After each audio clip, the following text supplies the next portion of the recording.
Hello everyone, in this lecture we are going to understand about the concept of suicide given by Emile Durkheim. So you must be knowing that Emile Durkheim was very famous for his findings that he did on suicide, because he was the one who told that suicide is not a psychological phenomenon, it is a social phenomena, and it is quite interesting to find out that how this thing is sociologically linked.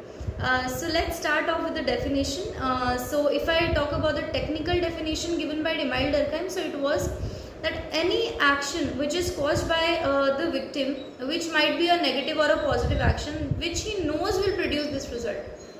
For example इनका अगर मैं आपको हिंदी में इसको समझाऊं कि क्या email डरकheim कहना चाह रहे हैं इस डेफिनेशन से, कि एक ऐसा एक्शन जो कि नेगेटिव भी हो सकता है, पॉजिटिव भी हो सकता है, जो कि खुद विक्टिम प्रोड्यूस कर रहा है ये जानते हुए कि इससे ये रिजल्ट आ जाएगा. फॉर एग्जाम्पल मान लीजिए कि मैंने कुछ ओवरडोज ले लिया मेरी स्लीपिंग पिल्स का. मैं जानती हूँ कि इससे मेरी बॉडी को हार्म होगा, मुझे पता है कि इससे जो है मेरी स्लीप साइकिल इफेक्ट हो सकती है या फिर it can be really fatal for my life, फिर भी मैं वो चीज़ कर रही हूँ. यानी कि मुझे पता है एक एक्शन कर रही हूँ मैं कॉन्शियसली, और मुझे पता है कि इससे ये एक रिजल्ट होगा, तो मैं जानबूझ के मतलब उस एक्शन को कर रही हूँ, सो वो सुसाइड के अंडर आ जाता है.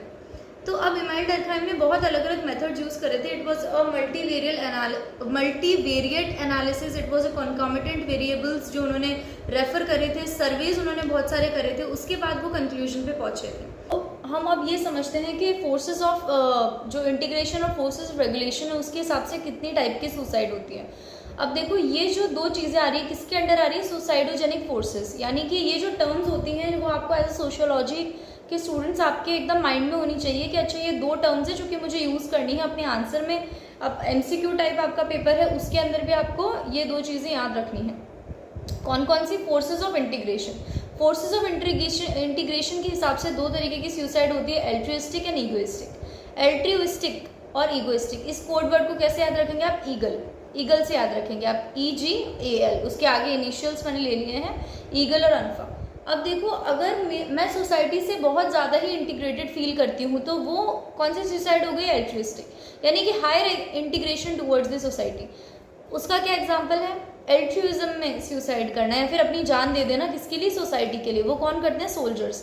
यानी कि हम देश की रक्षा के लिए हम खुद को कुर्बान कर रहे हैं. So that is what the altruistic type of suicide according to Durkheim. फिर उसके बाद अगर लो इंटीग्रेशन है मेरा सोसाइटी से तो ईगोइस्टिक सुसाइड करूंगी मैं. मतलब कि ईगो, मैं खुद को लेकर आ गई बीच में, मैं किसी से अटैच फील नहीं कर रही, मैं किसी के लिए कुछ नहीं कर रही, I am doing for myself. यानी कि for example in a breakup I am just taking my own life because I am thinking that मेरे ही साथ बुरा हुआ है, like this is the most wrong thing that is happen to me, और मैं किसी से भी अटैच फील नहीं कर रही हूँ and I dying because of that. So that is what the low integration with the society. Then comes regulation. So अगर force of regulation बहुत ज़्यादा है तो कौन सी suicide होगी, fatalistic. अगर forces of integration बहुत कम है तो कौन सी होगी, anomic. तो अब देखो इसको कैसे याद करना है आपको, इसको याद करना है अनफा, anomic and fatalistic. fatalistic कौन सी हो गई, जिसके अंदर मैं बहुत ही ज़्यादा ही रेगुलेटेड सोसाइटी में रह रही हूँ.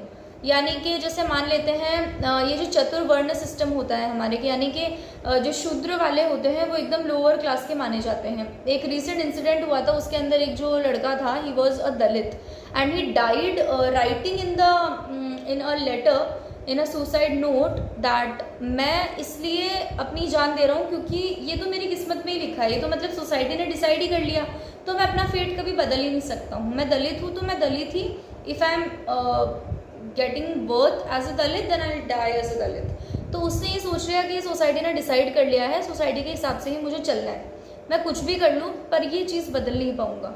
सो ये कौन सी सुसाइड हो गई, फेटलिस्टिक सुसाइड. लेकिन अगर मैं ये देखूँ कि बिल्कुल भी सोसाइटी में रेगुलेशन नहीं है तो वो एनोमिक सुसाइड हो जाती है. यानी कि अपने हिसाब से मैं एक्सपेरिमेंटिंग कर रही हूँ, सोसाइटी के हिसाब से, सोसाइटी के नॉर्म्स के हिसाब से मैंने चीज़ नहीं करी, तो वो कौन सी हो जाती है, एनोमिक सुसाइड. जैसे फॉर एग्जांपल फार्मर्स हैं, उन्होंने ग्रीन रिवॉल्यूशन को फॉलो किया, HYVs यूज़ करे, अलग अलग high yielding variety of seeds उन्होंने यूज़ करी, लेकिन वो जब फेल हुआ ग्रीन रिवॉल्यूशन, बहुत काफ़ी उसके नेगेटिव इम्पैक्ट्स हुए तो सुसाइड कर ली फार्मर्स ने. राइट तो इस तरीके की जो डिफरेंट टाइप की जो चीज़ें हैं वो किसने बताई हमें, इमाइल्डर खाई ने। तो ये एक क्रिस्प पूरा वीडियो था जिसके अंदर मैंने आपको बताया about the suicide and types of suicide. So definitely it will be helpful for your revision part and all the best for your exams. Thank you.